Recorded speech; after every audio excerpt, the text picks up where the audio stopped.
series I'll be going over like starter tips for newer players, and maybe even some older players will learn some stuff from this.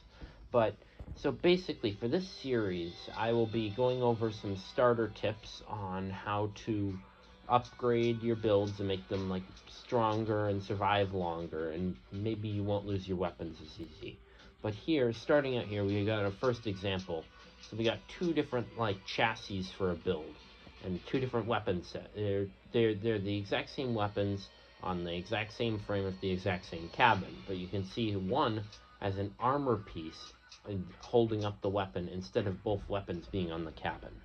You want to mount the first thing you should do. Try and mount as many of your weapons to your cabin as possible. You really should be doing that, because if they're mounted to armor, they're going to fall off, with the exception of tower builds. But if they're mounted to armor, like in this scenario here, all they have to do is destroy that 800 durability armor piece, and your 3000 durability executioner falls off. So that's really not good. So you want them mounted directly to the cabin, sort of like this. So you move it down, like,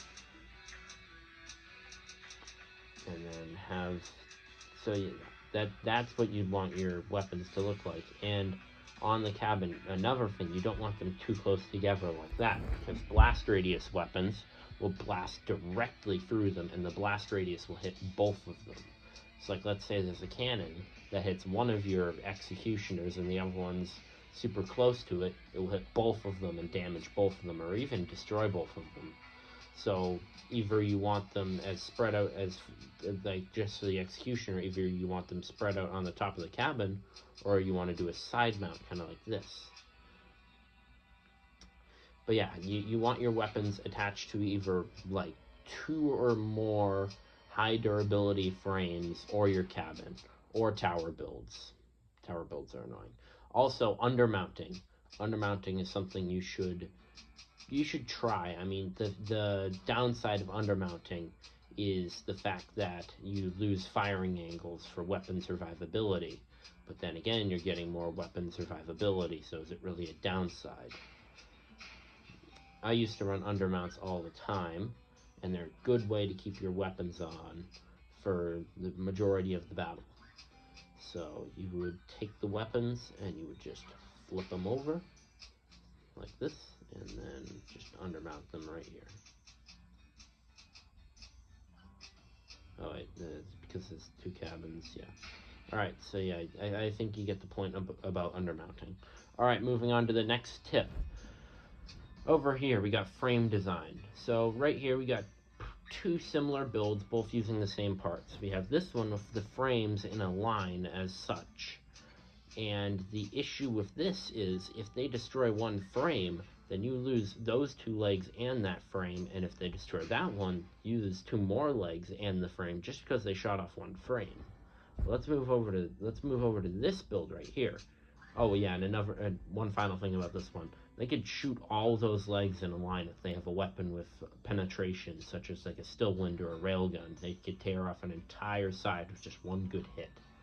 But moving over to this thing right here, this is using the exact same frames, the exact same legs, but in an entirely different layout, so that the legs are at different lengths, so it's harder to hit them all at the same time, and they're attached to multiple frames. So right there, if you lost that frame right there, you'd lose two legs, but that frame is still, or this leg is still attached to this frame, so is this one, and it would be the same for the front. So this build will hold much better together. But also, one final thing, if you do want to do the legs in a line, it's like the easiest thing to do. So also, one final thing, if you do want to do the legs in a line, it's like the easiest thing to do. So I do that all the time. But it's the best way to protect stuff like this is to put armor pieces in between the legs, so that they have more survivability, such as they'll have to, this 1100 durability panel, they'll have to get through one leg and then get through this durable panel to start damaging the other legs. And if you do that for all the legs, they'll just have to tear through so much armor to get rid of your legs. Alright, now moving on to the final tip of the video, support frames. I see a lot of new players out there who have support frames available to them, but do not use them. You want to use as many of your support frames as possible.